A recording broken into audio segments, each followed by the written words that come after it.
mengerjakan misi kemuliaan-Nya.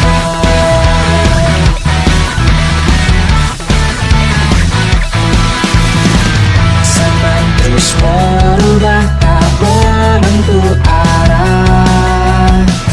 Banyak yang terhilang, perlu kasih Allah. Siapa yang mau pergi memberitakan Injil, menerangi dunia dengan kasih Bapa. L-O-G-I-N, light of God in the nation. Let us observe God in them. Menjadi murid sejati, melakukan panggilannya, memenuhi tujuannya bagi dunia. Mari siapkan dirimu, cari terang bagi bangsa ini. Tuhan kan perlengkapimu, mengerjakan misi kemuliaan-Nya. Tuhan kan perlengkapimu, Tuhan kan menguatkanmu, Tuhan kan meneguhkanmu, mengerjakan misi kemuliaan. L-O-G-I-N, light of God in the nation. Let us observe God in them. L-O-G-I-N, light of God in the nation. Let us observe God in them.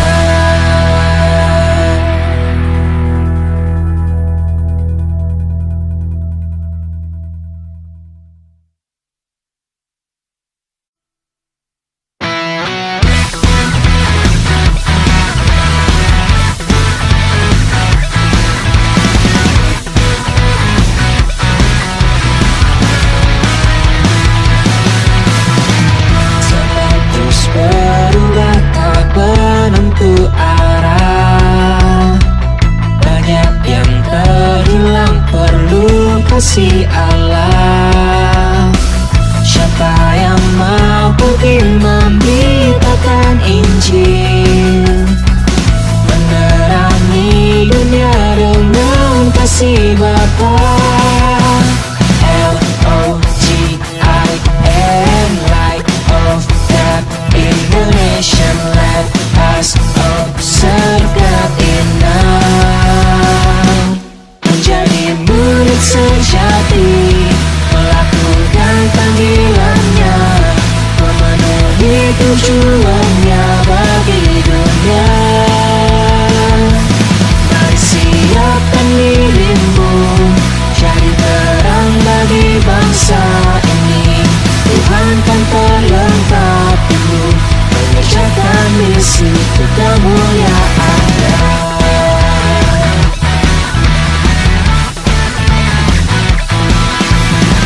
Zaman terus berubah, tak menentu arah. Banyak yang terhilang, perlu kasih Allah. Siapa yang mau pergi memberitakan Injil, menerangi dunia dengan kasih Bapa. L-O-G-I-N, light of God in the nation. Let us observe God in them. Menjadi murid sejati, melakukan panggilannya, memenuhi tujuannya bagi dunia. Mari siapkan dirimu, cari terang bagi bangsa ini. Tuhan kan perlengkapimu, mengerjakan misi kemuliaan-Nya. Tuhan kan perlengkapimu, Tuhan kan menguatkanmu, Tuhan kan meneguhkanmu,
Indonesia, negeri anugerah Tuhan, tempat kita lahir, dan berdiri beraneka ragam etnik dan keunikan budaya berpadu dengan indahnya alam Indonesia. Dari Sabang sampai Merauke terikat dalam harmoni sebagai suatu bangsa, bangsa Indonesia. Namun kemakmuran bangsa ini tidak seharmoni dengan keindahannya. Ketimpangan di timur Indonesia nampak jelas dari berbagai aspek kehidupan. Masih banyak tugas bagi bangsa ini untuk menuju Indonesia yang adil dan makmur. Melihat kondisi bangsa ini, siapakah yang akan tergerak peduli? Di manakah kamu, hai mahasiswa yang ada di timur Indonesia? Tuhan memanggil kamu melihat negeri yang telah Dia anugerahkan kepadamu. Maukah engkau peduli dengan bangsa ini, bangsa Indonesia? Berawal dari kerinduan mengembangkan pelayanan mahasiswa di Indonesia Timur, Camp Regional Indonesia Timur pertama kali diadakan tahun 1984. Melihat kondisi Indonesia Timur yang memiliki banyak tantangan, maka camp untuk wilayah Indonesia Timur ini diteruskan beberapa tahun sekali untuk menantang mahasiswa Kristen yang ada di Indonesia Timur untuk peduli terhadap bangsa ini, khususnya di wilayah timur Indonesia.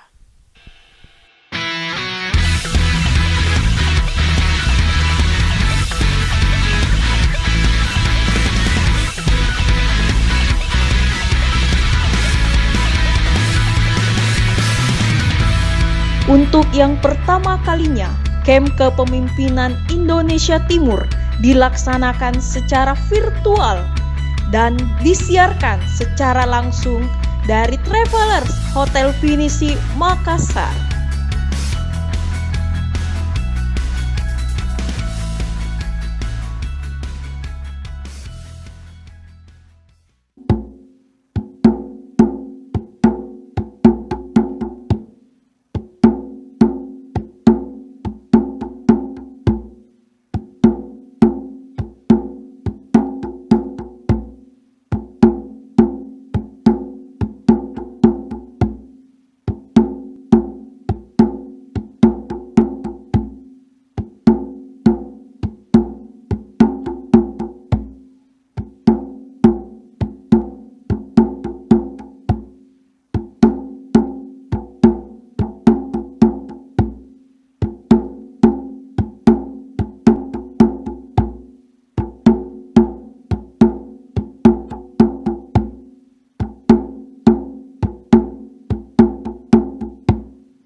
Suku, kaum dan bahasa datang berkumpul di hadapan tahta, naikkan pujian, hormat dan kemuliaan, sebab namamu besar, sebab namamu besar di antara segala bangsa.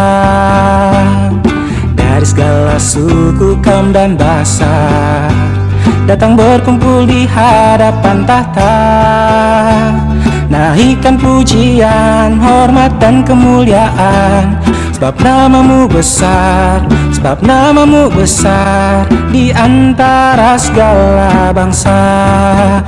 Puji Haleluya, puji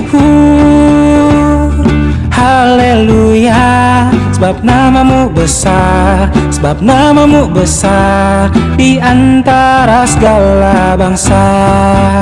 Puji haleluya, puji haleluya, sebab namamu besar, sebab namamu besar di antara segala bangsa.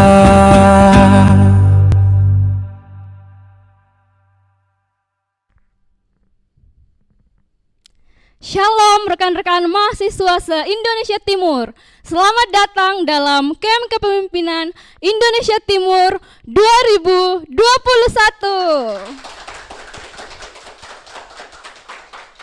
Ya, bagaimana kabarnya semua? Ya, puji Tuhan kalau kita sehat-sehat sampai saat ini ya.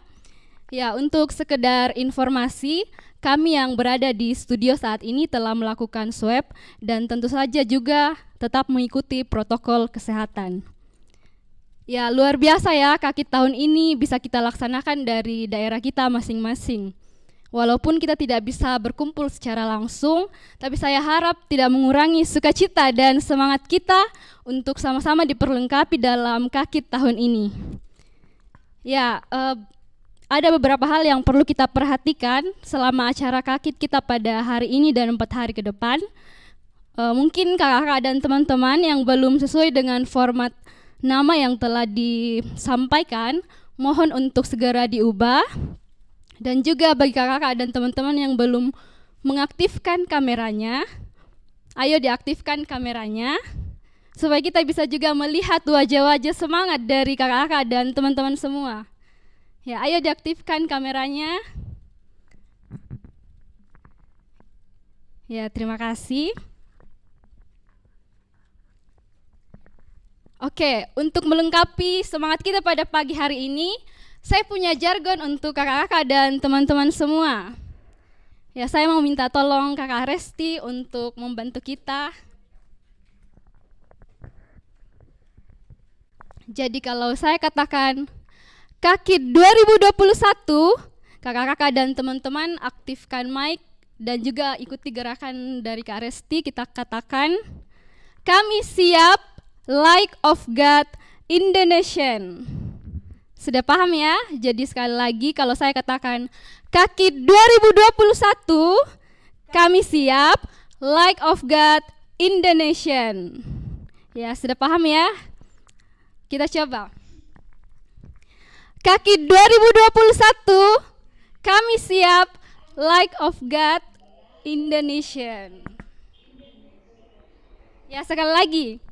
Kakit 2021, kami siap like of God in the nation. Ya, luar biasa. Terima kasih Kak Resti.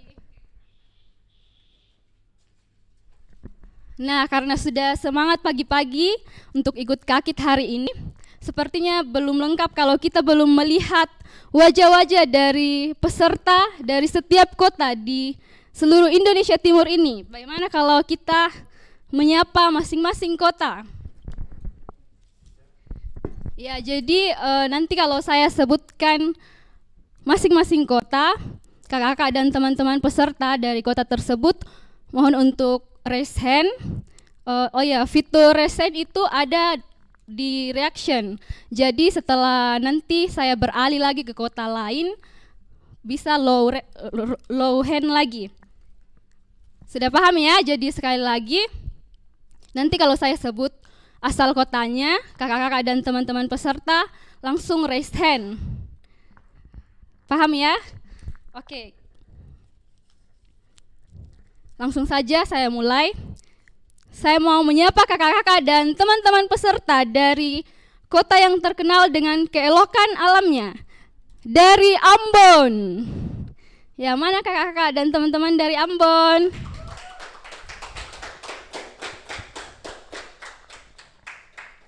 Ya, terima kasih. Selanjutnya, kita sambut kakak-kakak dan teman-teman dari Sulawesi Utara, dari Tondano. Ya, silakan raise hand.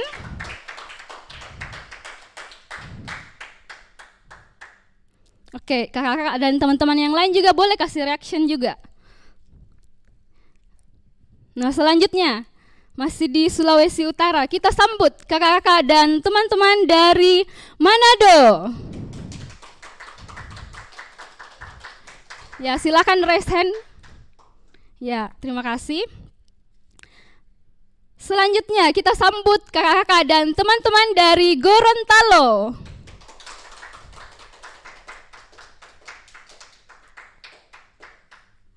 Ya.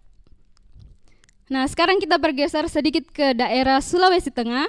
Kita sambut kakak-kakak dan teman-teman dari kota Palu dan Poso.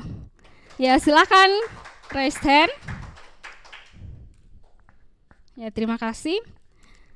Selanjutnya kita sambut kakak-kakak dan teman-teman peserta dari daerah yang dikenal dengan kearifan budaya dan keindahan wisata negeri di atas awan dari Toraja Utara dan Tanah Toraja. Ya, silakan raise hand. Oke, selanjutnya kita sambut kakak-kakak dan teman-teman dari kota Kendari. Ya, mana kakak-kakak dan teman-teman dari Kendari? Ya, terima kasih. Nah, selanjutnya kita bergeser lagi ke daerah Papua. Mari kita sambut sekaligus kakak-kakak dan teman-teman peserta dari Manokwari, Sorong, dan Jayapura. Ya, silakan raise hand.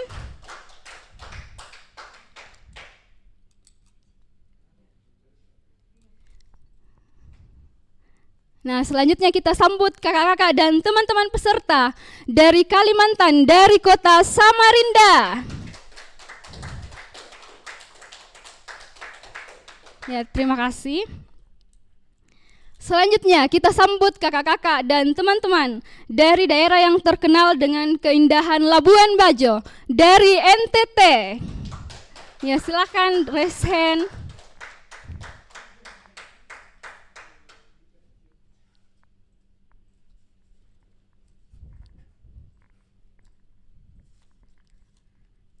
Nah, yang terakhir, kita sambut kakak-kakak dan teman-teman dari kota sekaligus menjadi tuan rumah Kaki tahun ini.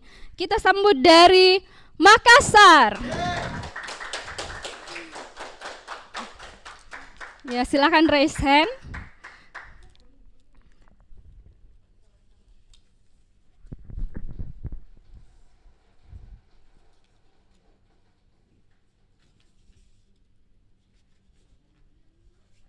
Ya, terima kasih.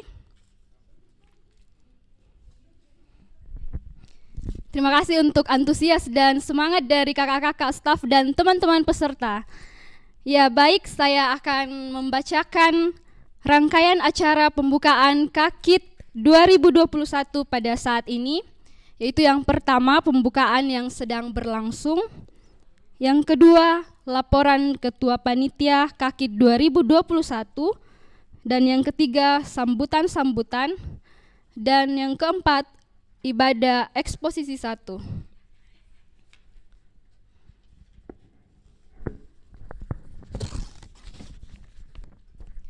Baiklah, kita akan melangkah ke acara selanjutnya, yaitu laporan Ketua Panitia KAKIT 2021. Dengan kasih kepada Kak Cynthia Tandiboro SFAM, dipersilakan.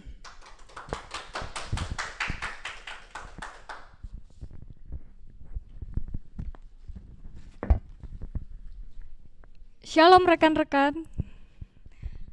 Ya, puji dan syukur kita panjatkan kepada Tuhan Yesus Kristus pemilik pelayanan ini, yang telah memberkati semua rangkaian perencanaan dan persiapan pelaksanaan KAKIT 2021 sehingga hari ini dapat terlaksana meskipun secara virtual. Yang saya hormati Sekjen Perkantas Nasional Kak Riki, para pembicara dalam sesi camp kali ini, kakak-kakak BPC Perkantas Sulsel, yang saya hormati kakak-kakak staf Perkantas Indonesia Timur, dan yang saya kasihi teman-teman panitia, volunteer, dan peserta KAKI 2021 dimanapun berada. Mewakili segenap panitia, saya mengucapkan terima kasih dan selamat datang dalam acara KAKI 2021. Meskipun camp kali ini sangat berbeda dari camp sebelumnya, namun biarlah kiranya kondisi ini tidak mengurangi semangat kita untuk mengikuti camp kali ini. Kepanitiaan ini terbentuk dari tanggal 4 April 2020 yang terdiri dari 5 panitia pengarah dan 18 panitia pelaksana. Dan camp kali ini dihadiri oleh 152 peserta dan 32 staf Perkantas Indonesia Timur. Akhir kata, selamat menikmati firman Tuhan dan persekutuan dalam acara camp hari ini. Sekian dan terima kasih. Tuhan Yesus memberkati.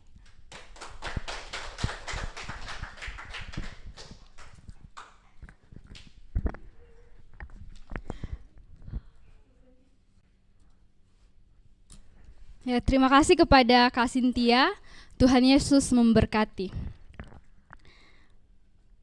Selanjutnya, kita akan sama-sama mendengarkan sambutan. Sambutan yang pertama akan disampaikan oleh Ketua BPC Perkantas Sulawesi Selatan dengan kasih kepada Kak Edisoni SH, dipersilakan.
Satu yang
KKIT 2021 ini. Yang keempat, juga saya ucapkan terima kasih kepada rekan-rekan ke-5 orang panitia pengarah, kepada 20 panitia pelaksana, dan juga kepada para board dan staff di Indonesia Timur yang mendukung dan berjerih lelah di dalam mempersiapkan kegiatan KKIT 2021 ini. Juga kepada pengelola Travelers Hotel Pinisi Makassar atas penyewaan tempat yang diberikan. Dan yang terakhir, ucapan terima kasih kami kepada semua pihak yang telah mendukung KKIT 2021 ini, baik melalui doa, tenaga, dan dana. Kiranya Allah yang memberkati Bapak Ibu rekan-rekan di dalam kehidupan keluarga, pekerjaan, atau kuliah, dan juga pelayanan. Jadi walaupun KKIT 2021 ini dilakukan melalui virtual Zoom saat ini, dan beberapa hari ke depan, harapan kami tidak mengurangi semangat kakak-kakak, teman-teman, tidak mengurangi disiplin, dan juga tidak mengurangi fokus kita selama mengikuti kegiatan KKIT 4 hari ke depan ini. Akhir kata, dari kami, jaga kesehatan, selamat mengikuti, selamat menikmati, dan juga mengalami kasih Tuhan di dalam camp kepemimpinan Indonesia Timur tahun 2021 ini. Tuhan Yesus memberkati kita semua.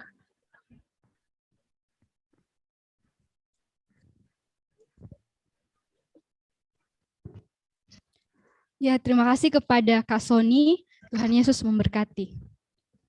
Selanjutnya kita akan sama-sama mendengarkan sambutan dari Sekjen Perkantas dan sekaligus secara resmi akan membuka acara KKIT hari ini kepada Kak Anggriadi Riki Herwanto MDiv dengan kasih dipersilakan.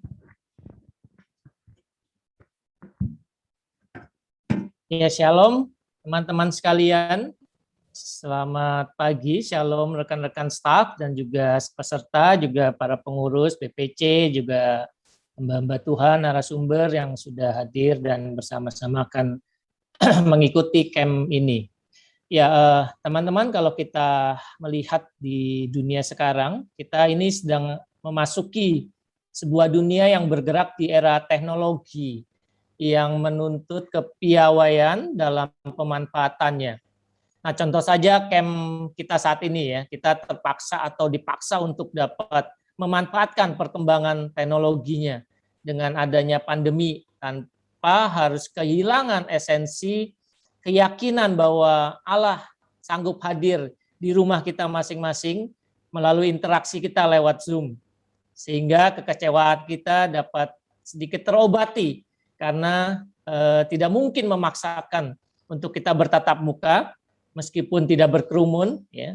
Untuk itu mohon dimaklumi dan dimaafkan ya jika ada arahan-arahan untuk pembatasan tersebut. Karena memang kita harus ikut mendukung menghambat penyebaran virus corona ini. Nah, bergerak di dalam perkembangan yang begitu cepat, maka Indonesia dan secara khusus Indonesia bagian timur itu harus mengalami percepatan pembangunan. Nah, saya yakin sekarang belahan Indonesia Timur juga sedang bergerak dan menjalaninya ya. Namun kalau kita melihat perkembangan itu kita meyakini bahwa perkembangan dipengaruhi oleh infrastruktur dan sumber daya manusia sebagai peluang sekaligus tantangan dalam proses pembangunan tersebut. Guna untuk siap menghadapi tantangan global yang begitu mudahnya masuk ke Indonesia dan juga tidak terlepas dari mereka akan tantangan global itu akan masuk ke Indonesia bagian timur ini. Nah, teman-teman melihat ini maka kita melihat peran pemimpin di Indonesia bagian timur secara khusus kalau kita bicara konteks camp ini itu menjadi sangat penting ya. Pemimpin Kristen harus hadir menjadi murid Kristus dan memiliki wawasan pengetahuan yang mumpuni ya untuk siap menghadapi tantangan global yang akan dan sudah hadir mempengaruhi zaman ini, mempengaruhi teman-teman di sana. Dengan demikian, pemimpin-pemimpin Kristen seperti ini akan dimampukan untuk menjadi terang Allah yang akan menerangi bangsa ini, menerangi belahan Indonesia Timur. Karena itu teman-teman sekalian, menjadi penting untuk teman-teman mengikuti camp ini ya, bukan hanya karena kita bersyukur dengan kerelaan panitia, kerelaan teman-teman di Makassar, kerelaan dengan teman-teman panitia pengarah dan juga khususnya board di ini ya di Makassar yang sudah berjerih lelah menyiapkannya, dan kita tentunya berterima kasih untuk itu semua ya. Namun kita tidak cukup hanya berterima kasih dan memberikan mereka standing applause ya, tapi kita juga harus berterima kasih dengan cara hadir ya, dengan hati kita, dengan sangat serius ya, meskipun dari keterbatasan ya, keterbatasan sinyal, tapi kita sekali lagi yakin bahwa Allah bisa hadir ya, dan Allah akan hadir di dalam acara camp kita. Nah, di dalam keseriusan itu kita melihat Allah akan bekerja untuk memperlengkapi kita bersama, untuk memperlengkapi saudara-saudara menjadi pemimpin yang menghadirkan terang Allah di zaman ini yang membutuhkan terang, sambil terus menekuni pemuritan ya, menjadi pemimpin-pemimpin yang menjadi murid Kristus ya, yang siap untuk dipakai Tuhan mengerjakan panggilannya di daerah masing-masing tanpa kenal lelah, tanpa harus menyerah ya. Nah, Perkantas disinilah perlu hadir ya, berjuang, bekerja keras tanpa kenal lelah, menghadirkan calon-calon dan para pemimpin ya, murid-murid Kristus yang disiapkan jadi pemimpin ya, seperti saudara-saudara sekarang yang sedang disiapkan ya untuk menjadi pemimpin-pemimpin yang siap diutus. Ya. Nah, diperlukan tentu saja hati, kerjasama yang kuat, baik dari staf, komponen, berbagai pihak ya. Kita tidak boleh lemot kayak internet ya. Sekarang terlihat saya punya gambar di gambar spotlightnya agak putus-putus karena sinyal yang tidak kuat untuk mendukung itu. Tetapi untuk menjadi murid yang supaya kita bisa hadir sebagai pemimpin-pemimpin yang siap dipakai Tuhan, harus berjuang terus ya. Harus bekerja keras ya. Nah, Perkantas harus menghadirkan calon-calon pemimpin seperti itu. Supaya apa?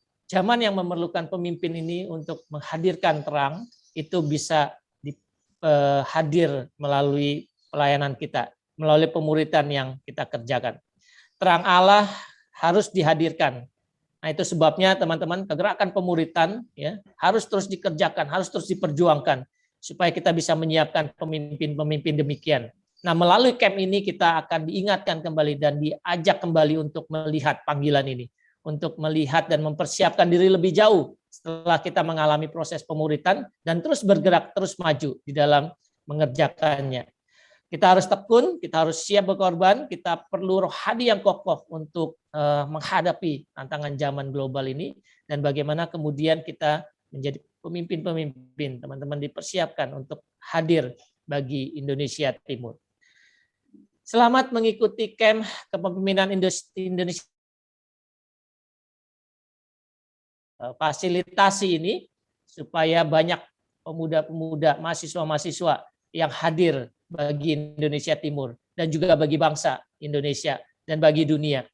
Selamat berinteraksi melalui link Zoom dan juga interaksi-interaksi yang sudah diupayakan oleh panitia.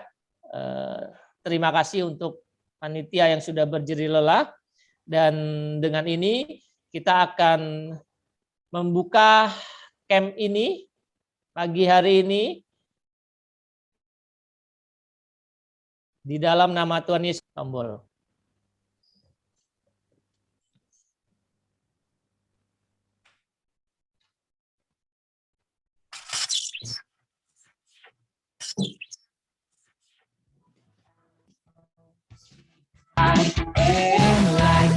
Selamat mengikuti camp Indonesia Timur.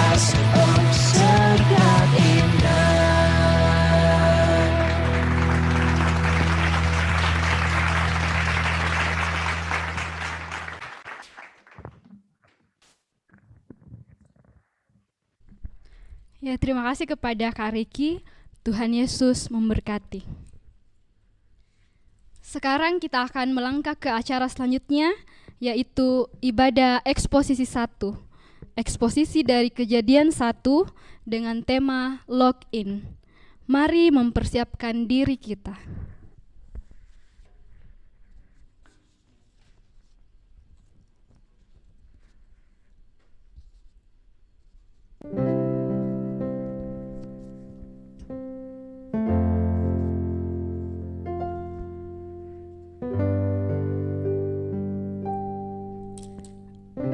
Pencipta dan melihat segala sesuatu yang dijadikannya sungguh amat baik. Begitupun saya dan saudara telah dirancang oleh Allah menurut kehendak-Nya. Mari lebih dalam kita mensyukuri bagian ini dalam waktu teduh secara pribadi.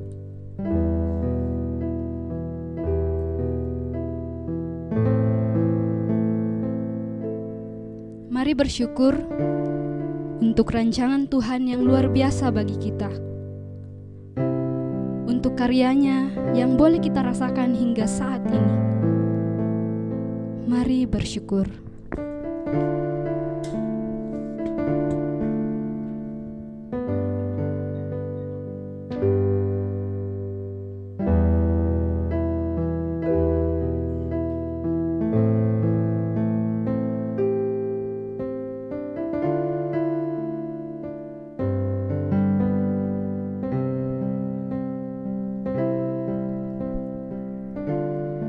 Bersyukur untuk kesempatan yang Tuhan berikan saat ini.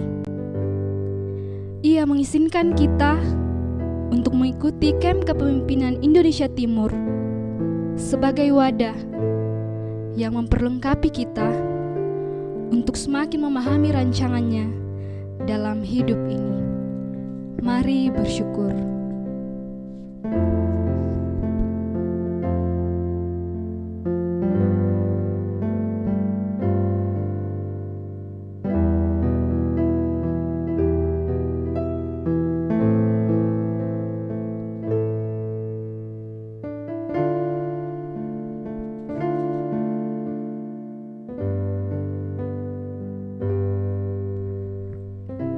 Mari bersyukur untuk persiapan panitia pelaksana KAKIT dan persiapan setiap peserta dari semua kota. Bersyukur bahwa Tuhan senantiasa menyertai kita. Mari bersyukur.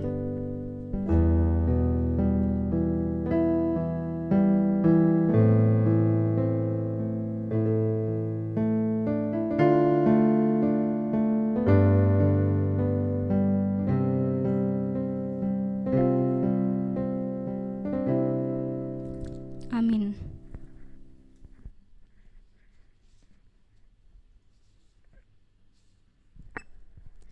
Kembali saya menyapa kita semua pada pagi hari ini.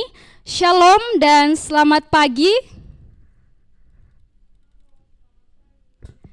Ya, saya percaya walaupun kita terpisah oleh jarak, tapi kita tetap memiliki sukacita dan semangat untuk memuji dan memuliakan Allah kita dari tempat kita masing-masing. Mari lebih lagi memuji Tuhan.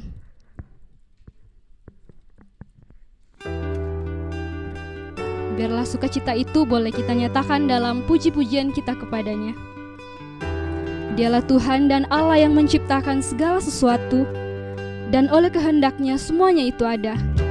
Keselamatan bagi Allah di tempat yang maha tinggi harus kita nyatakan dengan penuh hormat dan sorak-sorai. Kemuliaan bagi Dia selamanya. Tiba saatnya medley Gloria.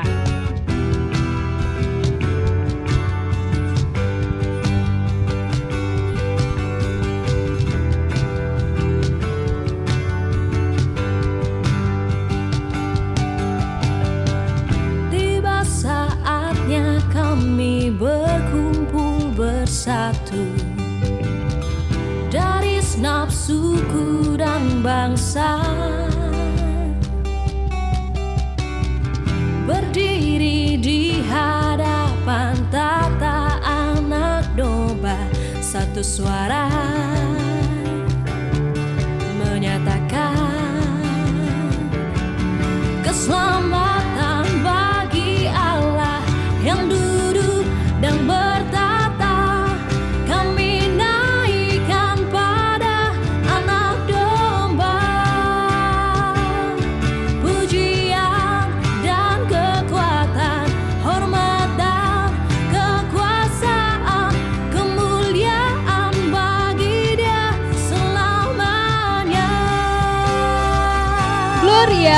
Gloria. Besarlah Tuhan, ditinggikan di atas segala-galanya. Mari datang memuji Tuhan, kita sorakan Gloria. Gloria, Gloria, besar Tuhan, ditinggikan di atas segalanya. Gloria, Gloria, besar Tuhan, ditinggikan, puji Dia, Gloria.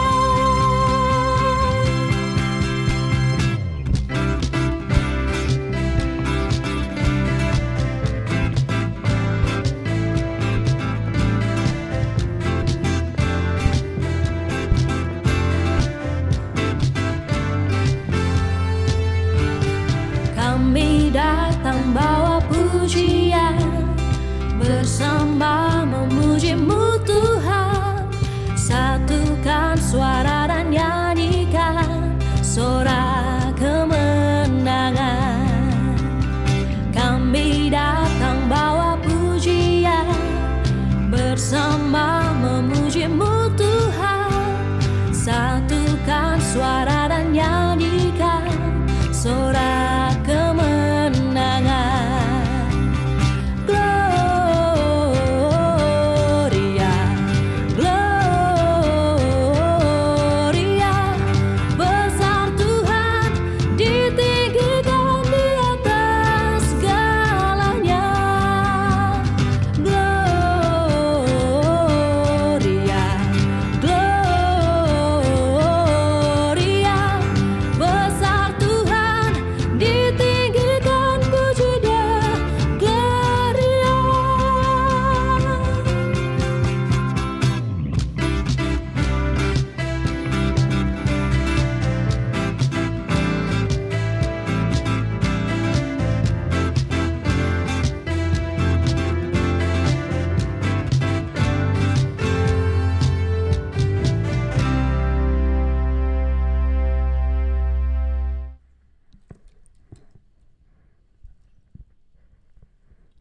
Mari kita berdoa. Kami bersukacita ya Tuhan, kami bersyukur bahwa Tuhan boleh mengizinkan kami, memberikan kami waktu pada saat ini untuk melaksanakan kakit. Kami bersyukur bahwa Tuhan memakai kami. Kami yakin dan percaya rancangan Tuhan dalam kehidupan kami masing-masing sungguh luar biasa. Kiranya Tuhan memberkati setiap fasilitas, setiap jaringan yang kami gunakan dalam acara kami pada saat ini, sehingga kami boleh melaksanakan kegiatan ini dengan baik seturut dengan kehendak Tuhan. Kami yakin dan percaya bahwa dalam kegiatan ini kami akan semakin diperlengkapi.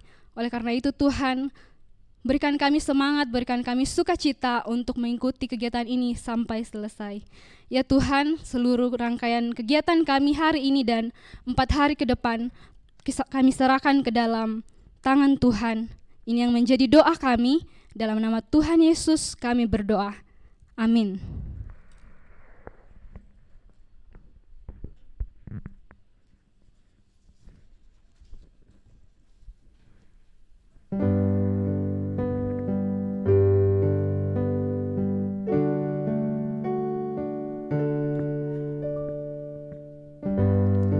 Kita manusia sudah didesain hidup dalam hubungan dengan pencipta kita. Hubungan itu sangat mendasar untuk mengetahui apa artinya menjadi manusia dan memahami tujuan hidup kita. Namun banyak dari kita yang hanya melihat ke bawah dunia ini, fokus mencari pasangan, membangun keluarga, dan berusaha menyiapkan segala sesuatu yang dibutuhkan diri sendiri, yang dianggap sebagai kebahagiaan. Lalu kita mengabaikan pandangan kita ke atas, kepada Allah sang pemilik kehidupan.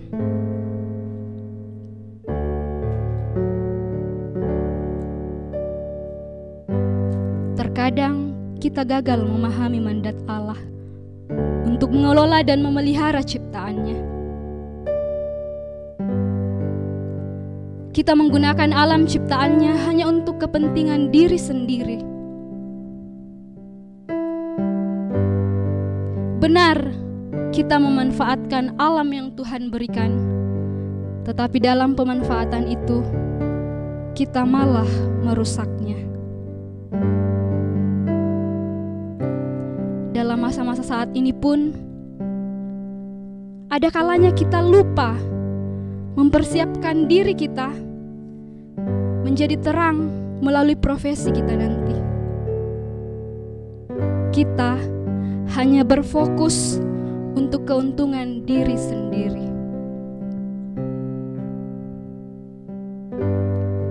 Mari bertanya pada diri kita, sudahkah kita memahami dan menghidupi mandat Allah bagi kita sebagai ciptaan?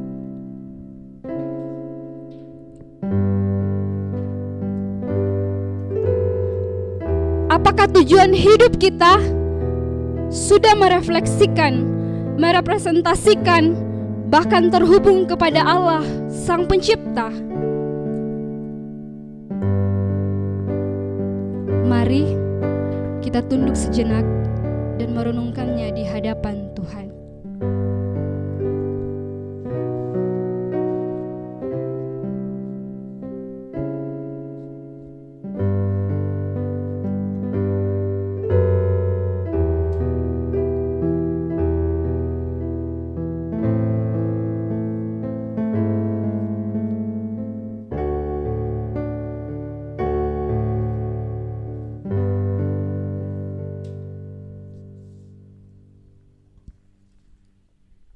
Kuasa-Mu ya Allah sungguh mengagumkan. Kami mau datang memuji kebesaran-Mu.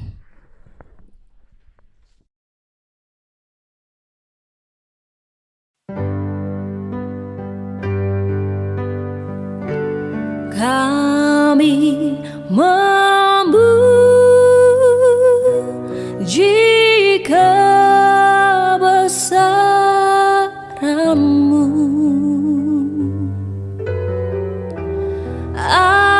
Ajaib Tuhan,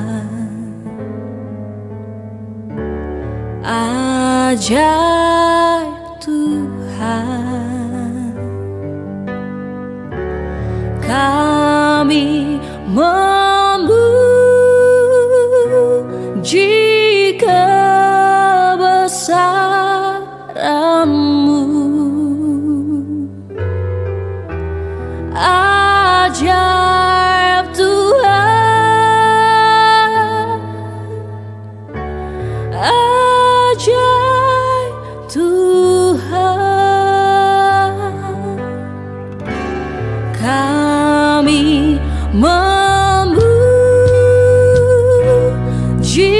kebesaran-Mu.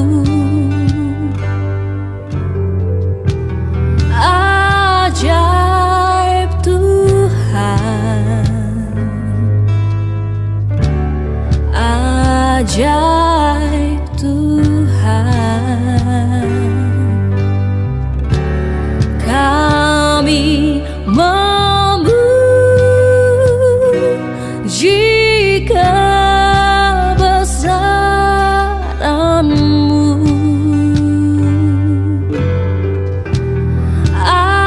Ajaib Tuhan,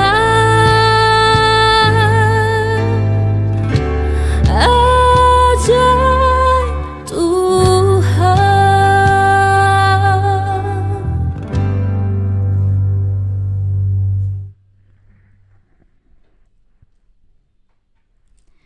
Ciptaannya bukan hanya besar dan luas, tetapi juga mempunyai detail yang sangat luar biasa. Ya, semuanya menyatakan besar dan ajaiblah karya-Mu.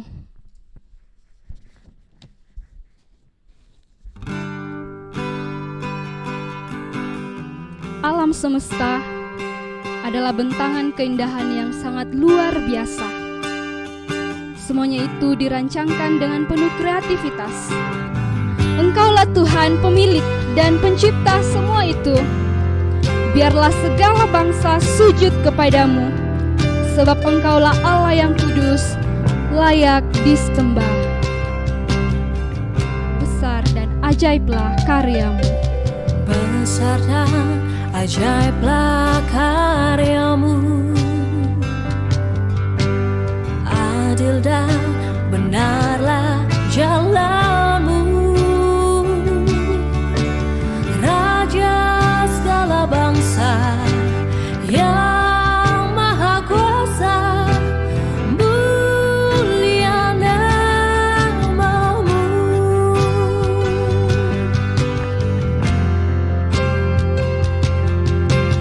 Besar dan ajaiblah karyamu, adil dan benarlah jalanmu. Raja segala bangsa yang maha kuasa, mulia namamu.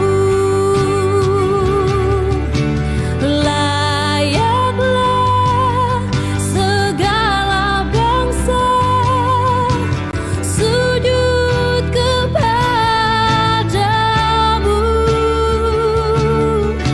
sebab Kau Allah yang kudus, layak disembah.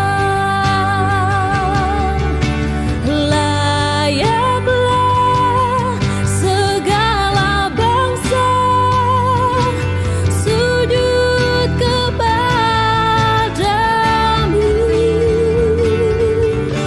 sebab Kau Allah yang kudus, layak disembah. Layak disembah.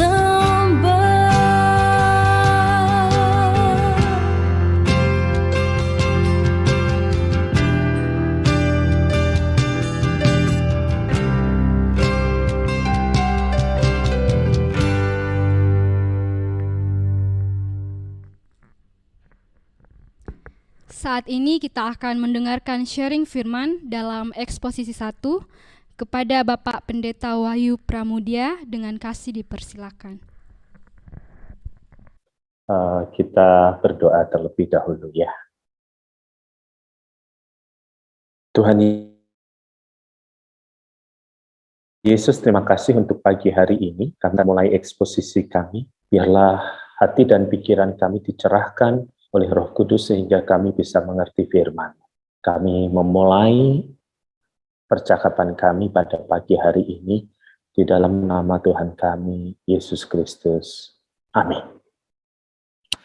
Saudara-saudara, selamat pagi. Terima kasih untuk kesempatan boleh hadir di tengah-tengah saudara walaupun lewat Zoom ya.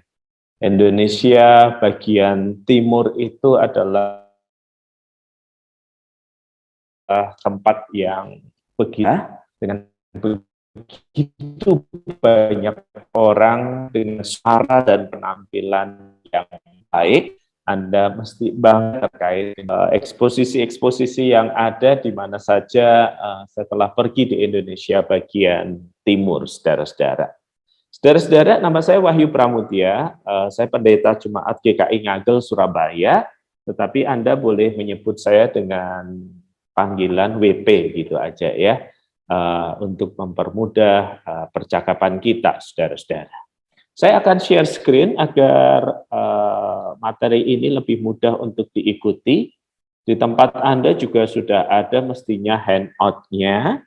Jika Anda menemukan ada yang berbeda, saudara-saudara, dari apa yang disampaikan di layar, silahkan diupdate dan materi ini nanti juga akan saya berikan kepada panitia segera sesudah kita selesai dari sesi ini, saudara-saudara ya.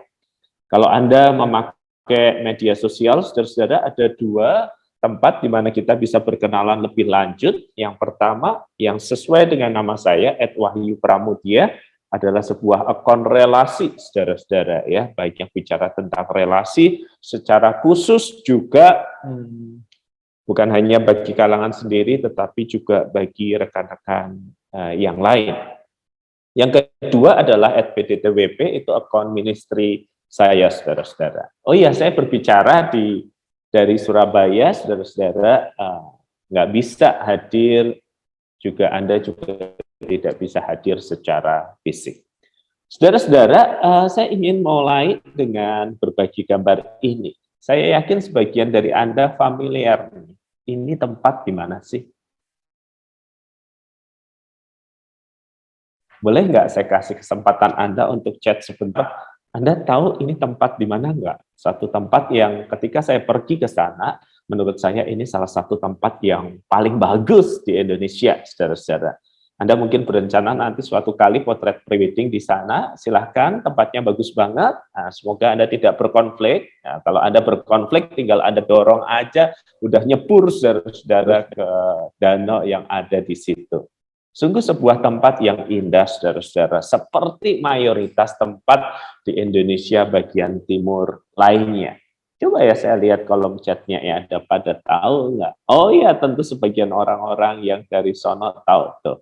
Teman-teman yang dari Sulawesi Utara langsung ngomong Danau Linau Tomohon. Danau Linau Tomohon. Yes, saudara-saudara. Betul, itu bukan seperti Danau Linau, karena itu memang Danau Linau, saudara-saudara. Beberapa tahun yang lalu saya pergi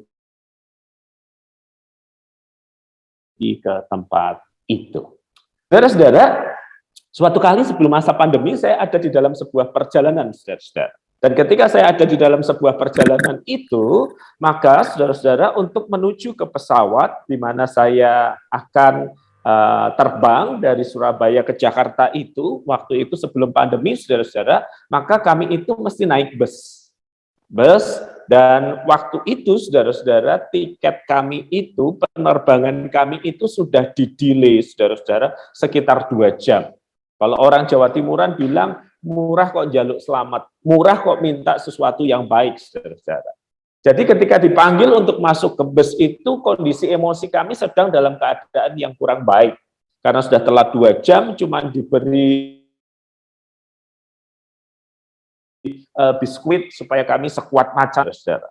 Udah gitu kami dimasukkan ke dalam bus, saudara-saudara, di mana penuh sesak bus itu, saudara-saudara. AC-nya tidak cukup menolong kami untuk merasa nyaman dan dingin. Nah, di perjalanan yang sebenarnya pendek itu, banyak orang mengeluh, banyak orang nggak suka, banyak orang nggak puas. Plus, saudara-saudara, kami masih diganggu oleh suara perempuan yang dari tadi berkata, dompetku mana, dompetku mana, dompetku mana, dompetku mana,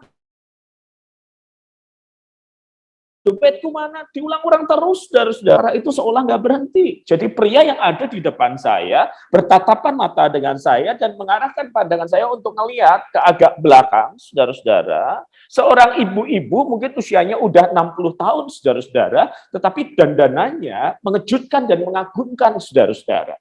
Dia, saudara-saudara, mengenakan pakaian yang ketat dan kemudian dengan jas atau blazer berwarna kuning stabilo, saudara-saudara, wajahnya full make up dengan rambut yang dikepang kiri dan kanan, saudara-saudara. Pria di depan saya berkata pelan kepada saya, kayaknya ada yang aneh Pak ya dengan dandanannya. Masa umur segitu masih pakai baju yang ketat seperti itu, dandanan make up seperti itu kan nggak pantas Pak.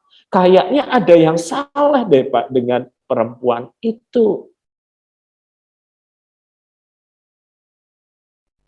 Saya saudara terdiam, saudara mengamati dan merasa, kenapa dari tadi dia berulang kali, dompetku mana, dompetku mana, dompetku mana. Dan pertanyaan itu terjawab, saudara-saudara, ketika kemudian ada suara yang lain berkata begini, Oma, ini dompetnya.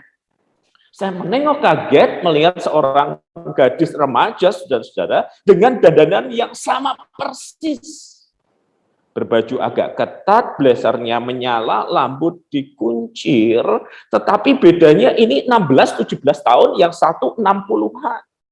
Yang satu terlihat seperti anugerah, yang lain terlihat seperti musibah, saudara-saudara. Tapi kami masih berpikir kayak begini.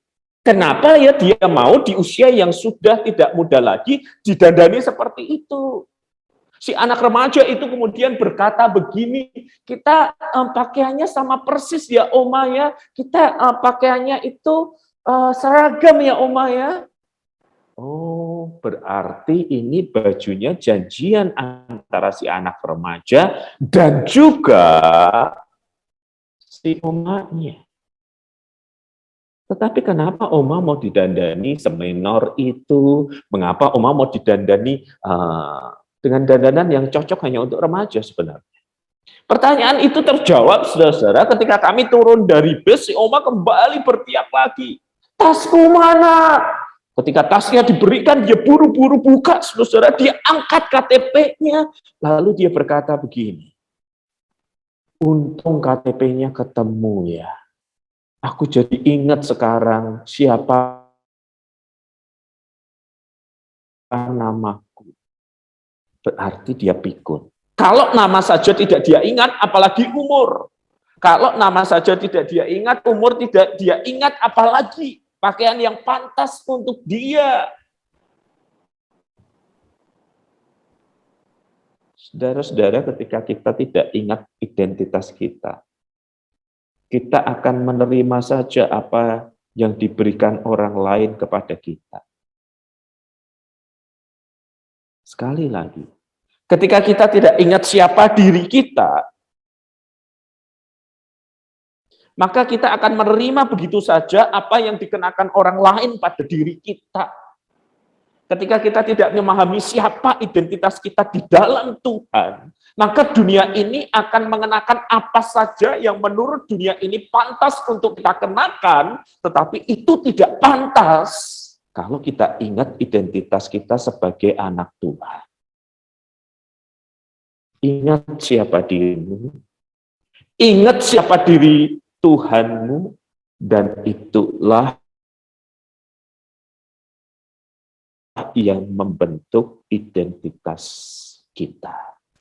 Kitab Kejadian, saudara-saudara, secara garis besar memberi penegasan tentang siapa Tuhan, pencipta langit dan bumi, siapa manusia yang berdosa dan salah, tetapi anugerah Tuhan itu terus dinyatakan. Kalau kamu dan saya tidak ingat siapa diri kita, apa yang Tuhan lakukan, maka dunia akan mendikte kita dengan hal yang menurut dunia pantas, layak, seharusnya, tetapi itu keluar dari kehendak Tuhan. Identitas kita selalu dibangun di dalam relasi kita dengan penciptanya. Sebab dia tahu untuk apa kita dan untuk siapa kita akan selain untuk dirinya. Saudara-saudara, hari ini kita bergerak ke dalam pasal yang pertama, saudara-saudara. Saya ingin mengintroduksi bagi Anda kerumitan yang ada, karena ini bukan hal yang mudah memahami sebuah kitab yang ditulis bukan untuk saya dan Anda, tetapi ditulis ribuan tahun yang lalu, mengantar Anda untuk memahami perdebatan yang mungkin ada di dalamnya, sekilas saja, sembari kemudian, saudara-saudara, kita akan berbicara apa kaitannya ini dengan kehidupan yang Anda dan saya jalani, secara khusus di Indonesia bagian timur, saudara-saudara. Bagian yang pertama, saudara-saudara, adalah permulaan, kemudian pembentukan dan pengisian bumi, dan barangkali perlu ditambahkan di dalam catatan saudara atau materi yang nanti saya akan berikan segera sesudah ini adalah soal penciptaan dan penugasan manusia. Mari saudara-saudara kita menyelam masuk sedikit untuk memahami teks kita, saudara-saudara. Kejadian pasal yang pertama, ayat yang pertama dan yang kedua tadi digambarkan lewat film, saudara-saudara ya. Karena apa, saudara-saudara? Karena filmnya yang buat orang Barat, Adamnya juga digambarkan bule kayak begitu kan ya. Semoga kita sebagai mahasiswa sudah bisa menyadari bahwa film ini digambar dengan cara barat, konteks apa yang terjadi dengan orang Israel itu Timur Tengah kan. Ayat 1 dan 2 pendek sekali, saudara-saudara, bunyinya begini. Pada mulanya Allah menciptakan langit dan bumi. Bumi belum berbentuk dan kosong, gelap gulita menutupi samudera raya, dan roh Allah melayang-layang di permukaan air. Ayat 2 ayat ini kita melihat sederhana, saudara-saudara, tetapi pertanyaannya adalah, apakah sebenarnya hubungan antara ayat pertama dan ayat yang kedua? Ada problem sintaksis. Sintaksis itu menyangkut soal tatanan kata, tatanan kalimat, urutan, sebab akibat, dan yang lainnya. Dan nanti saya akan tunjukkan kepada saudara betapa penafsiran kita, cara kita memahami ayat 1 dan 2 ini akan mempengaruhi cara kita melihat kitab Kejadian secara keseluruhan. Pada mulanya Allah menciptakan langit dan bumi. Bumi belum berbentuk dan kosong. Problemnya, saudara-saudara, adalah apakah kita akan membaca ayat pertama dan kedua ini dengan cara yang mana? Ada dua opsi untuk membacanya, saudara-saudara. Yang pertama adalah mencoba untuk melihat ayat yang pertama sebagai pengantar untuk ayat yang kedua.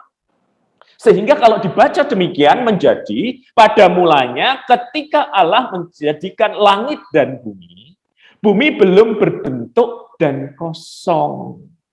Sekali lagi sintaksisnya, tata katanya, tata kalimatnya memungkinkan untuk dua cara membaca yang berbeda.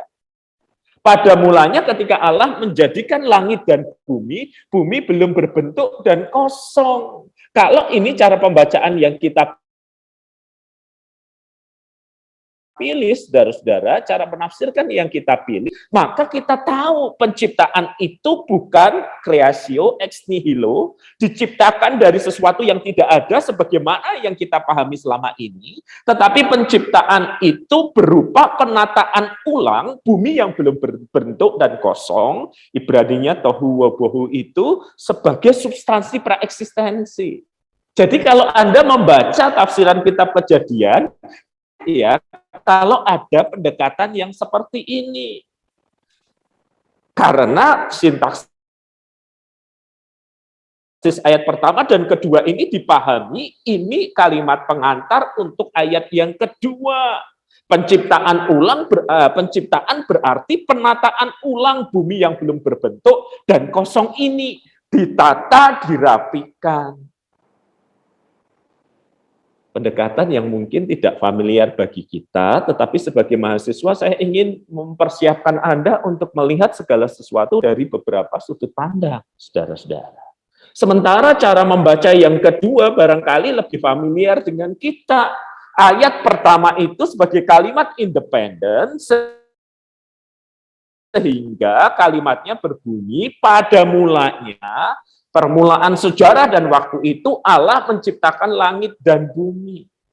Creatio ex nihilo, diciptakan dari sesuatu yang kosong, diciptakan dari sesuatu yang tidak ada, dan ini didukung oleh penggunaan kata bara, menciptakan, yang memang memberi indikasi bahwa ini bukan dari barang yang ada, tetapi dari sesuatu yang tidak ada. Dan kalau pendekatan ini yang kita pakai, dan pendekatan ini yang saya pakai, maka ayat yang kedua adalah konsekuensi dari ayat yang pertama. Konsekuensi dari penciptaan itu. Pada mulanya Allah menciptakan langit dan bumi, dan ketika diciptakan, bumi belum berbentuk dan kosong. Ini dua hal yang berbeda, saudara-saudara, ya, pembacaannya dari cara yang pertama. Cara yang pertama itu seumpama melihat, oh ini ada bumi yang belum berbentuk dan kosong, oh ini tidak teratur. Kemudian Allah menciptakan, dalam arti Allah memberi tatanan, menata supaya rapi, tertib, dan teratur. Cara membaca yang pertama, bahannya sudah ada. Tetapi cara membaca yang kedua yang saya gunakan saat ini adalah ketika Allah menciptakan langit dan bumi itu, pertama diciptakan langit dan bumi dalam keadaan kosong, lalu kemudian Allah itu mengisinya. Segala sesuatu diciptakan dari ketiadaan dan bukan menata sesuatu yang sebelumnya sudah ada. Kadang-kadang saudara-saudara orang nanya ke gini ke saya, Pak, tahunan belajar Alkitab itu gunanya apa sih? Wong Alkitab cuma buku yang nggak nambah segitu kok. S1 5 tahun, S2 2 tahun, S3 5 tahun itu belajar apa? Alkitab ya cuma kayak gitu aja. Tidak, saudara-saudara, semakin kita memahami dan belajar semakin mendalam, maka kita akan menjumpai perspektif-perspektif yang selama ini tidak kita kenal, dan itu memperkaya kita, walaupun kemudian kita harus menentukan posisi kita berdiri. Ya, dari awal saya sudah menegaskan ada opsi untuk melihat penciptaan sebagai penataan kembali, atau yang kedua penciptaan sebagai penciptaan yang ex nihilo, yang berasal dari ketiadaan. Dan seluruh eksposisi ini akan didasarkan pada pendekatan yang kedua ini. Jadi Tuhan menciptakan bumi, bumi belum berbentuk, dan ayat yang ketiga adalah firman penciptaan. Pada mulanya. Kata yang diterjemahkan pada mulanya adalah Beresit. Anda boleh berencana kalau punya anak nomor 1, namanya Beresit, bolehlah. Kalau namanya Beresit, tapi anak ketiga, dia nggak belajar Ibrani dengan baik. Kata Beresit, pada mulanya. Dari sinilah, saudara-saudara, ketika Alkitab diterjemahkan di dalam bahasa Yunani, Perjanjian Lama diterjemahkan dalam bahasa Yunani, Septuaginta itu, nama terjemahannya dalam Yunani adalah Genesis. Dan kemudian ini menjadi judul kitab dalam bahasa Inggris. Kalau pendekatannya yang sama, harusnya kitab kita dalam bahasa Indonesia judulnya apa coba? Pada mulanya. Tapi gak enak ya, judul kitab kok pada mulanya gitu. Gak enak nemen gitu ya. Masuk judul kitabnya pada mulanya, ya betul, memang kalau di dalam Ibrani katanya Beresit, diterjemahkan Genesis, dipakai dalam terjemahan bahasa Inggris.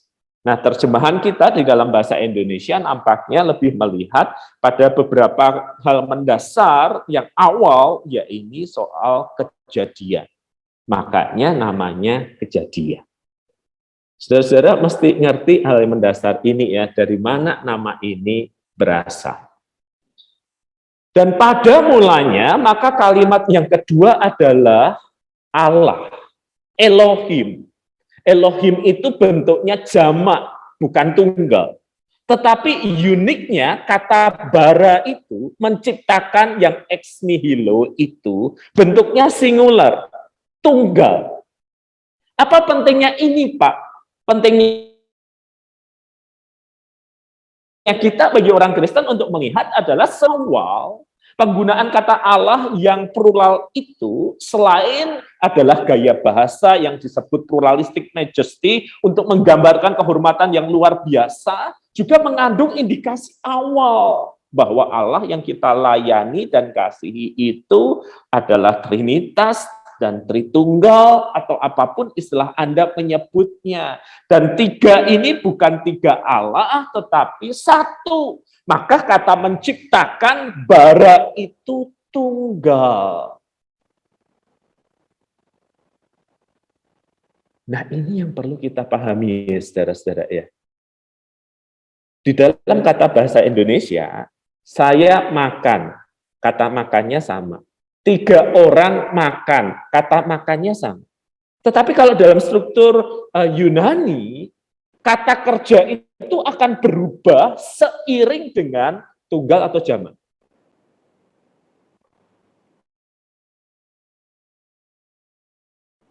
Jadi kata kerjanya yang berubah ya. Kalau dalam bahasa Indonesia, saya makan, dia makan, mereka makan, wis pokoknya semua makan gitu ya. Gampang kan? Tetapi kalau dalam struktur Ibrani atau Yunani juga saya rasa kata kerjanya yang mengalami perubahan. Jadi bentuk kata kerja itu akan menunjukkan ini tunggal atau jamak. Karena akhirannya berbeda. Nah, pada mulanya Allah menciptakan, Subjeknya, Allahnya plural, jamak. Menggambarkan keagungan atau pluralistic majesty itu. Tetapi dia yang plural ini juga menjadi indikasi Trinitas sejak awal, tiga yang adalah satu itu. Dia menciptakan. Tanpa ada materi sebelumnya. Saudara, saya jadi ingat kisah ini.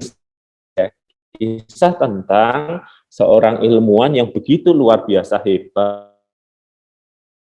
Nah, dalam kisah itu, tentu kisah itu fiksi, saudara-saudara, dia menantang Tuhan dan berkata begini, ya Tuhan, sekarang ilmu itu sudah maju Tuhan, kita bisa menciptakan manusia seperti kamu juga menciptakan manusia. Dan kemudian Tuhan menjawab ilmuwan ini, oke, terus kamu pengen apa? Aku pengen menunjukkan bahwa aku juga bisa menciptakan manusia seperti engkau. Kan Alkitab mengatakan bahwa engkau menciptakan manusia dari debu tanah kan. Kami juga bisa Tuhan seperti engkau menciptakan manusia. Nah di dalam kisah fiksi ini saudara, lalu sang ilmuwan itu berkata, kasih kami kesempatan, kami bisa menciptakan manusia seperti engkau. Oke, please silakan. Lalu ilmuwan itu berkata, perhatikan ya, bagaimana kami bisa menciptakan manusia seperti engkau. Lalu dia mengambil tanah dengan tangannya, dan tepat sebelum ia memasukkan ke mesin, di dalam kisah ini Tuhan berkata, tunggu bro, kamu pakai tanah buatanku, kamu bisa buat tanah sendiri nggak?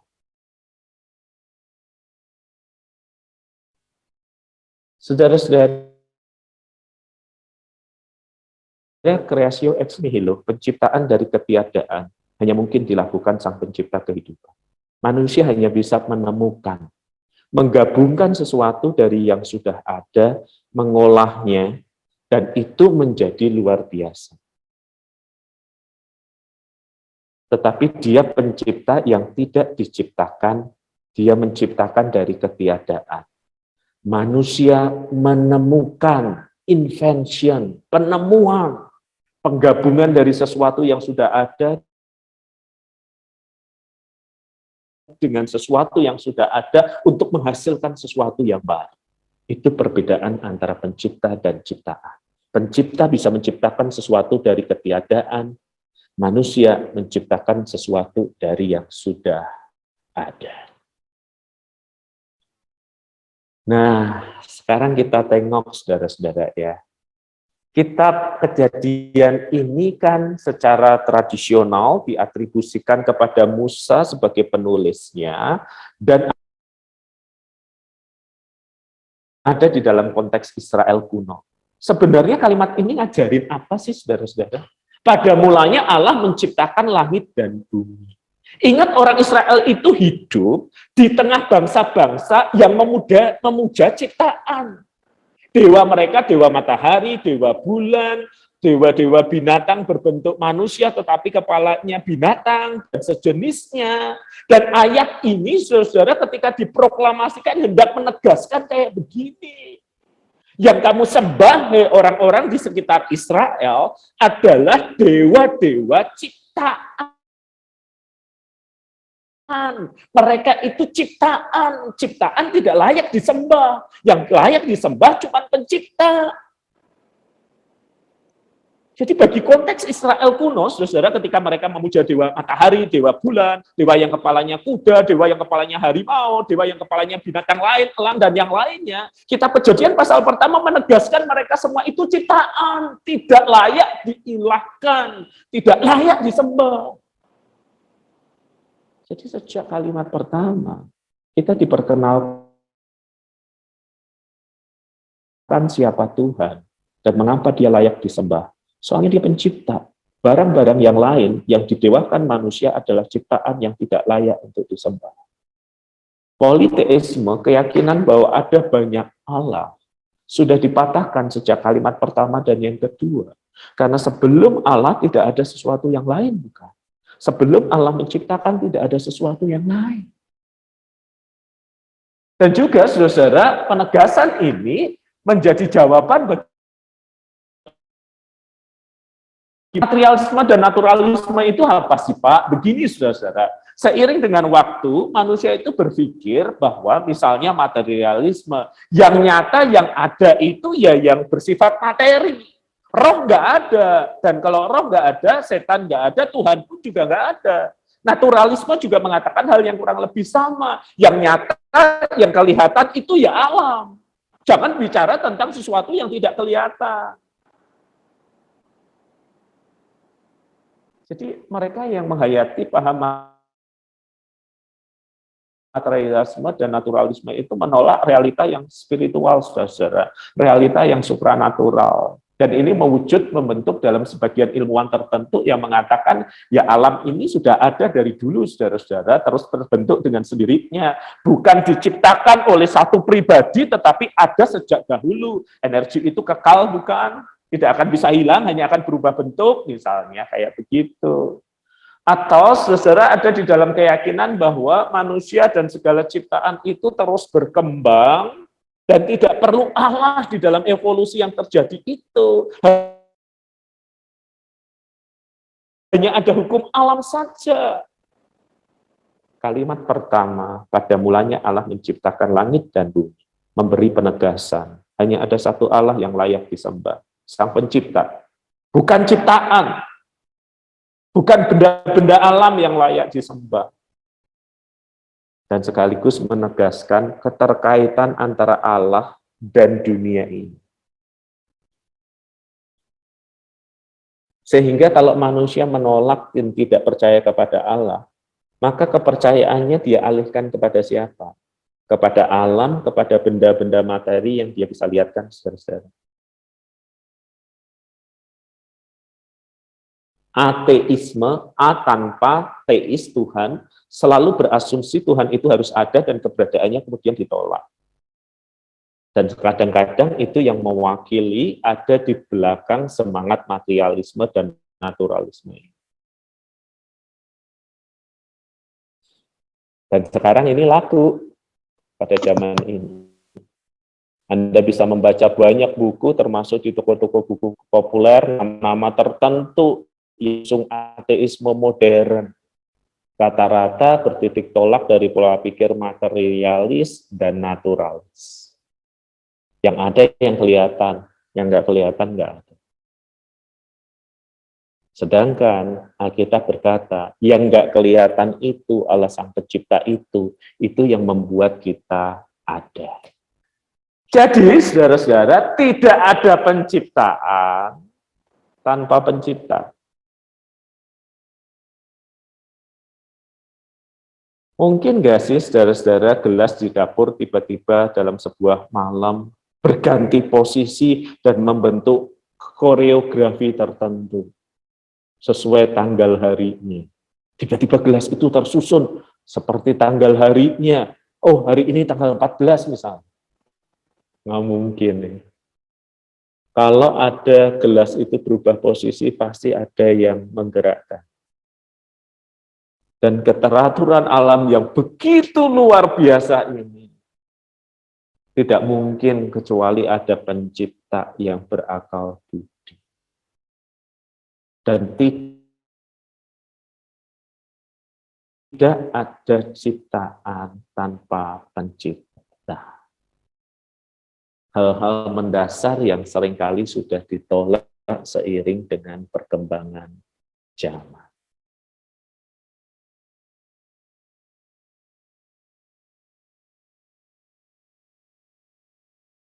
Suatu kali saya ketemu seorang anak dalam perjalanan, ya, naik kereta. Saya duduk bersebelahan dan dia nanya, Bapak pekerjaannya apa? Saudara, sehari kan saya pakai baju kayak gini ya, ini baju pendeta, ini tinggal kolarnya aja. Setiap hari. Lalu saya jawab, saya pendeta. Nah, lalu dia tersenyum, lalu berkata, saya heran ya Pak, orang zaman sekarang kelihatannya pintar kayak Bapak masih percaya hal-hal yang nggak masuk akal. Saya tanya, maksudnya hal yang nggak masuk akal itu apa sih?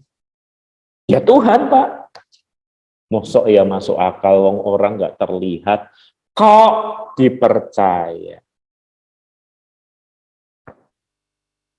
Sopan banget ya saudara-saudara anak itu ya. Udah memuji, bilang kelihatannya pinter, tapi dibilang kok percaya hal yang nggak masuk akal. Seperti itu. Saya tersenyum, saudara-saudara, lalu saya berkata kepada dia begini. Nah, kan tentu lulus sekolah dasar ya. Oh iya Pak, saya lulusan terbaik waktu SD, dapat hadiah. Oke. Bantu saya dengan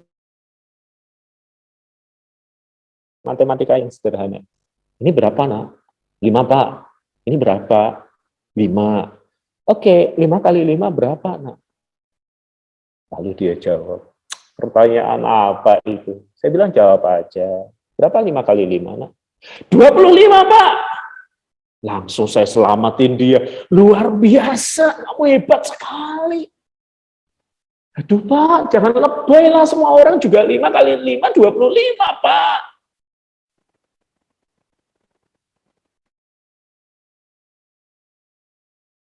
Enggak, Nak, kamu luar biasa, Nak.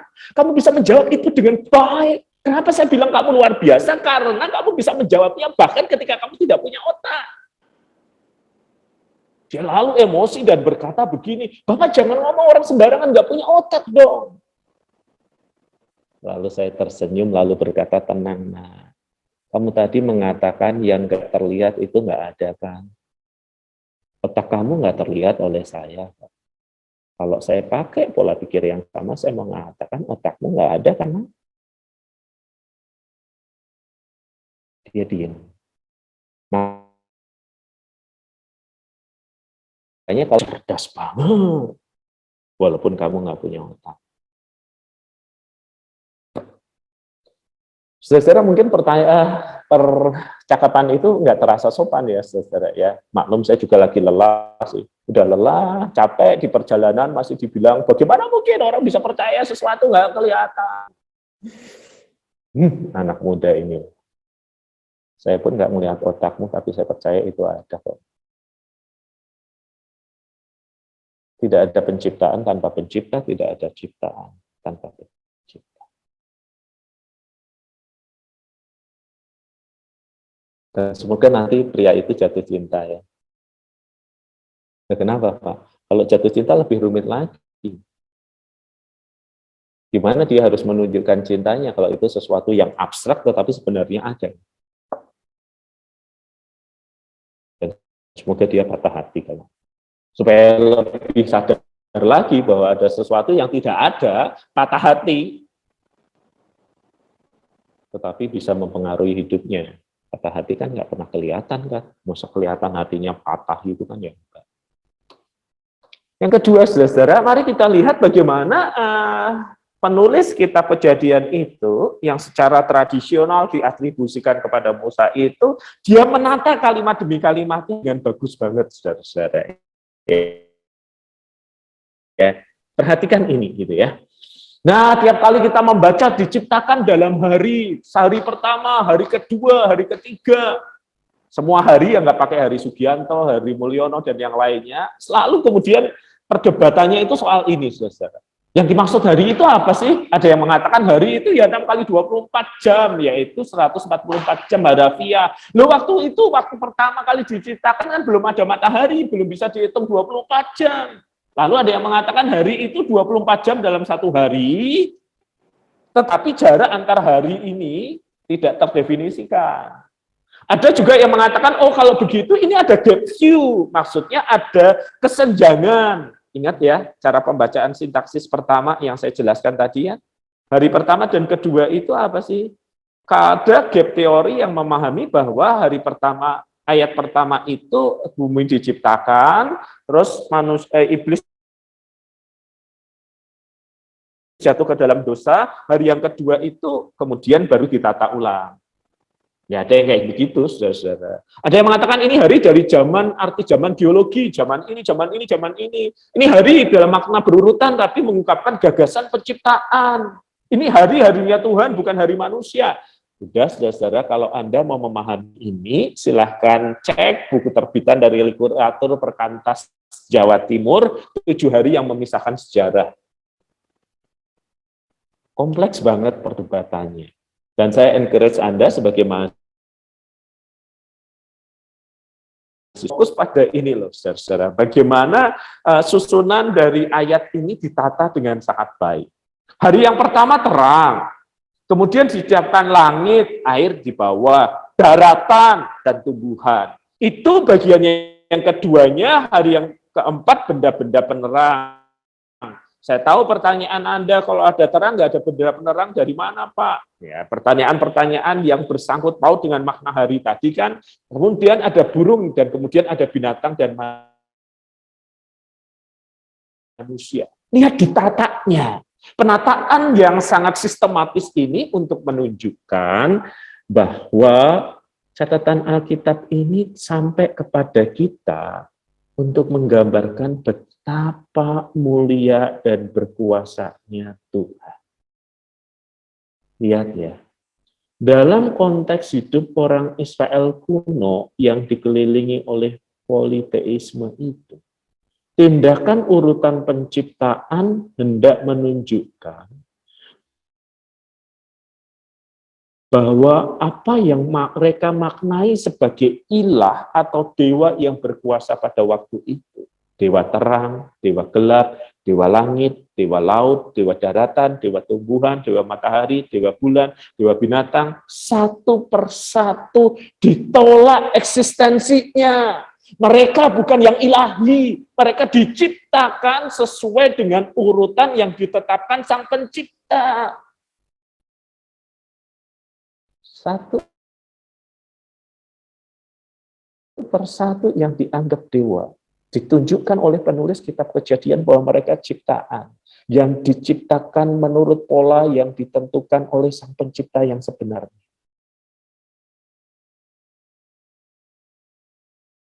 Tarikan jauh ke apa? Ke sana. Anda ingat kisah tentang 10 tulah Mesir itu? Tulah atau hukuman Allah itu memakai dewa-dewa yang selama ini dipuja oleh orang Mesir, disembah. Kini dewa-dewa sesembahan mereka itu menyerang mereka sendiri. Karena ada pencipta yang berdaulat dan berkuasa, yang menciptakan nyamuk misalnya, dan kemudian itu menyerang mereka, padahal mereka selama ini menyembah nyamuk sebagai bagian dari penyembahan mereka dalam wujud dewa tertentu. Belalang misalnya, yang mereka selama ini puja sebagai Allah mereka, kini menyerang diri mereka. Dan siapa yang lebih berkuasa yang mengirim belalang itu adalah Yahweh Allah Israel. Ketika orang Israel membaca kitab Kejadian, saya rasa fokus mereka agak sedikit berbeda dengan kita saat ini. Mereka akan membaca dan memahami dewa yang kamu sembah, tunduk, diciptakan oleh Yahweh Allah Israel. Mereka tidak layak untuk disembah. Ciptaan tidak layak untuk menerima penyembahan. Bulan, bintang, binatang, manusia tidak layak untuk menerima penyembahan. Tidak patut pula manusia yang adalah ciptaan menganggap dirinya layak untuk menerima penyembahan. Penyembahan hanya layak untuk Allah Sang Pencipta yang menata segala sesuatu seturut dengan kehendaknya. Dan Allah yang seperti itu mau memakai manusia untuk bekerja bersamanya menata dunia ini. Saya senang sekali bagian ini, saudara-saudara. Kejadian 1 ayat 26. Kejadian 1 ayat 26 hingga 28. Berfirmanlah Allah, baiklah kita, sekali lagi jamak kita, bisa merujuk pada pluralistic majesty, hal yang agung luar biasa menggunakan kata ganti jamak untuk menggambarkan sesuatu yang tunggal, bisa dimaknai sebagai indikasi awal dari ajaran tentang Trinitas. Baiklah kita, jamak bukan tunggal, menjadikan manusia menurut gambar dan rupa kita. Gambar dan rupa adalah kapasitas ilahi yang dalam batas tertentu ada pada diri manusia. Tuhan maha ada, manusia bisa ada. Tuhan maha merasakan, manusia bisa merasakan. Tuhan maha tahu, manusia bisa sok tahu. Karena tahunya sedikit, jadi dia ngesok. Jadi disebut gambar dan rupa adalah kualitas tertentu yang ada dalam pribadi Tuhan yang dalam jumlah terbatas ada pada diri manusia. Supaya mereka berkuasa atas ikan, atas burung, atas ternak, dan segala macam. Lalu kemudian Allah menciptakan manusia menurut gambar Allah, diciptakannya laki-laki dan perempuan. Tidak ada yang di tengah. Laki-laki dan perempuan. Sangat jelas ya. Percakapan ini menyangkut hal yang lain yang tentunya Anda paham. Diciptakan mereka. Lalu Allah ayat 28 memberkati mereka, beranak cuculah, bertambah banyak, penuhilah bumi dan selanjutnya. Alur pola pikirnya kayak gini, saudara. Pertama, identitas manusia dulu ditegaskan. Manusia diciptakan menurut gambar dan rupa Allah. Kapasitas ilahi dalam diri insani pada jumlah yang terbatas. Kemudian manusia diberkati Adam dan Hawa dan diberi tugas beranak cucu dan bertambah banyak. Kalau saya gambarin jadi kayak gini, saudara. Identitas diikuti dengan berkat atas rumah tangga Adam dan Hawa, dan kemudian penugas. Recording stopped. Dan ini mengantar kita untuk percakapan esok hari. Di mana Tuhan ingin bekerja. Recording in progress. Di situ iblis bekerja keras pula untuk menjatuhkan manusia. Jadi jangan heran, dosa pertama terjadi atas keluarga. Karena Allah ingin bekerja melalui keluarga. Kalau keluarga berantakan, manusia tidak bisa menjalani penugasan yang Tuhan beri. Padahal manusia sudah punya modal, identitasnya, yaitu gambar dan rupa. Tetapi ketika rumah tangga, besok kita lihat bagaimana si iblis merusak rumah tangga, maka rumah tangga ini dihancurkan, maka manusia tidak bisa mengeksekusi penugasan dari Allah. Ini kalimat slide terakhir untuk hari ini. Identitas manusia diberikan oleh Pencipta. Manusia tidak mendefinisikan dirinya sendiri. Saya membuat pena dan mengatakan ini adalah pena. Identitas pena ini ditentukan oleh pembuatnya. Dia tidak layak melabeli dirinya sendiri. Dan kemudian saya memberi tugas pada pena ini, ciptaan saya, untuk dipakai menulis. Dan kemudian saya memberi berkat saya agar segala sesuatu dapat berjalan dengan lancar.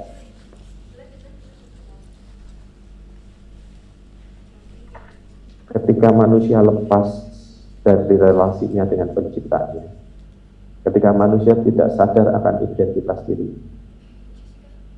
maka ia akan menerima apa saja yang dunia tawarkan kepada dirinya. Seperti seorang oma yang sudah pikun, tidak ingat namanya, tidak ingat umurnya, tidak ingat bentuk badannya, didandani serupa cucunya pun dia bersedih. Tetapi itu bukan hal yang pantas untuk diri. Karena itu saudara-saudara, sejak sekarang bina relasi dengan Pencipta. Karena hanya di dalam relasi dengan Sang Pencipta kita menemukan siapa diri kita dan apa yang harus kita lakukan di dalam hidup. Itu yang membuat hidup kita bermakna. Makna yang kita temukan pada diri Sang Pencipta. Mari kita berdoa. Tuhan, betapa banyak kami yang ketika kami lepas dari relasi dengan Tuhan, kami melakukan apa yang dunia lakukan. Kami menonton apa yang dunia tonton. Kami berpikir apa yang dunia pikir. Dunia telah mendefinisikan kami, dan dengan demikian kami telah tidak memenuhi apa yang menjadi tujuan dari penciptaan. Dan pagi hari ini, ketika kami melihat alam semesta, keindahan yang Kau berikan bagi Indonesia ini, biarlah kami sadar ada pencipta yang luar biasa, yang menata semua ciptaan, dan semua ada di dalam tatanan kita. Dan hanya di dalam kami hidup, kami ada, kami berharap. Dan hanya di dalam Dia segala pujian dan penyembahan kami. Tidak ada makhluk, tidak ada manusia yang layak menerima pujian dan penyembahan, betapapun luar biasanya mereka. Mereka semua adalah ciptaan. Dan biarlah mata kami tertuju pada Sang Pencipta kehidupan. Amin. Sampai di sini dulu saudara-saudara, sampai bertemu dengan saya besok hari. Tuhan memberkati ya. God bless you.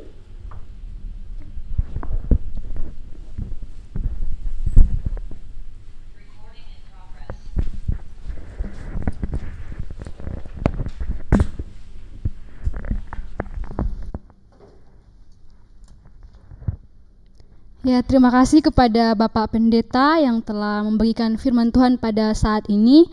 Tuhan Yesus senantiasa memberkati. Di tengah zaman yang terus berubah, banyak tantangan dan rintangan yang hadir dalam kehidupan kita. Mari terus menghidupi rancangan Allah dan memperlengkapi diri agar kita memiliki kompetensi dan kapasitas untuk memberi dampak juga kontribusi bagi kemajuan bangsa yang telah Allah percayakan bagi kita. Mari kita menyanyikan theme song Kakit, Light of God in the Nation.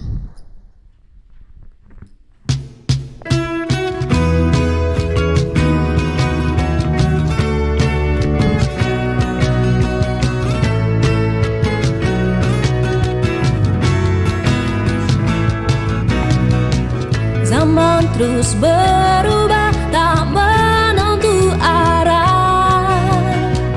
Banyak yang terhilang, perlu kasih Allah. Siapa yang mau pergi memberitakan Injil, menerangi dunia dengan kasih Bapa.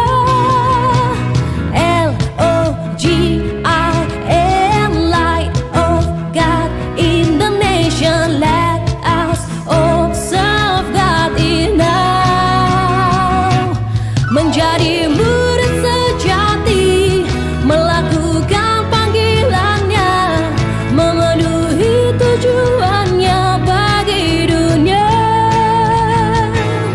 Mari siapkan dirimu, jadi terang bagi bangsa ini. Tuhan kan perlengkapimu, mengerjakan misi untuk kemuliaan-Nya.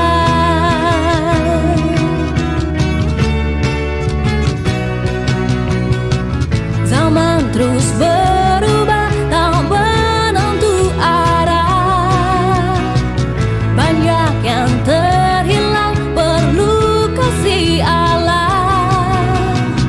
Siapa yang mau pergi memberitakan Injil, menerangi dunia dengan kasih Bapa.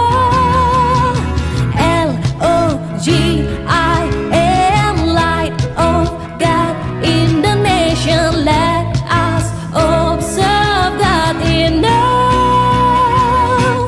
Menjadi murid sejati, melakukan panggilannya, memenuhi tujuannya bagi dunia. Mari siapkan dirimu, jadi terang bagi bangsa ini. mengerjakan misi untuk kemuliaan-Nya. Tuhan kan pelengkapimu, Tuhan kan menguatkanmu, Tuhan kan meneguhkanmu, mengerjakan misi untuk kemuliaan. L-O-G-I-N, Light of God in the nation, let us observe God in us. L-O-G-I-N, Light of God in the nation, let us observe God in us.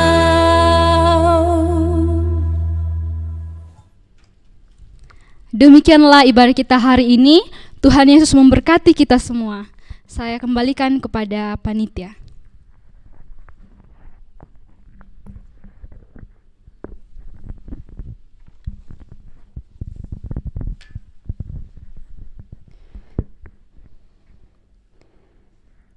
Ya, baik.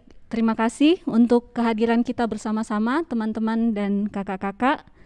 Puji Tuhan, kita sudah melewati satu sesi, yaitu opening ceremony dan eksposisi pertama. Bersyukur untuk kita semua yang boleh mengikuti sesi ini sampai akhir. Mewakili teman-teman panitia, kami mengucapkan terima kasih untuk pembicara sesi eksposisi pertama, Bapak Pendeta Wahyu Pramudia. Terima kasih untuk pelayanannya pada saat ini. Bapak Pendeta akan bersama-sama dengan kita sampai hari terakhir, sampai eksposisi keempat. Ya, untuk pengumuman, teman-teman peserta, kakak-kakak staf, diingatkan kembali bahwa room akan dibuka 15 menit sebelum sesi dimulai. Jadi teman-teman bisa mempersiapkan diri sebelumnya. Sesi selanjutnya itu akan kita mulai kembali pada pukul 16 WITA, jam 4 sore waktu Indonesia Tengah, atau jam 5 sore waktu Indonesia Timur. Sesi selanjutnya yaitu seminar 1, dan mohon peserta untuk mempersiapkan diri. Dan setelah sesi ini, kita akan masuk ke family group atau anggota grup masing-masing. Jadi peserta diarahkan untuk diskusi grup dengan meeting room yang dibuat sendiri oleh datuk dan neneknya. Jadi silahkan kakak-kakak pemimpin IG untuk membuat meeting room sendiri, untuk kemudian mendiskusikan materi eksposisi yang sudah dibawakan oleh Pak Pendeta Wahyu Pramudia tadi. Ada 2 pertanyaan, waktunya sekitar 15-30 menit. Jadi setelah sesi ini silahkan kakak-kakak pemimpin IG untuk mengambil alih untuk bertemu dengan anggota grupnya masing-masing. Ya, mungkin itu saja untuk pengumuman kita saat ini. Sampai bertemu di sesi selanjutnya teman-teman, pukul 4 waktu Indonesia Tengah. Tuhan berkati.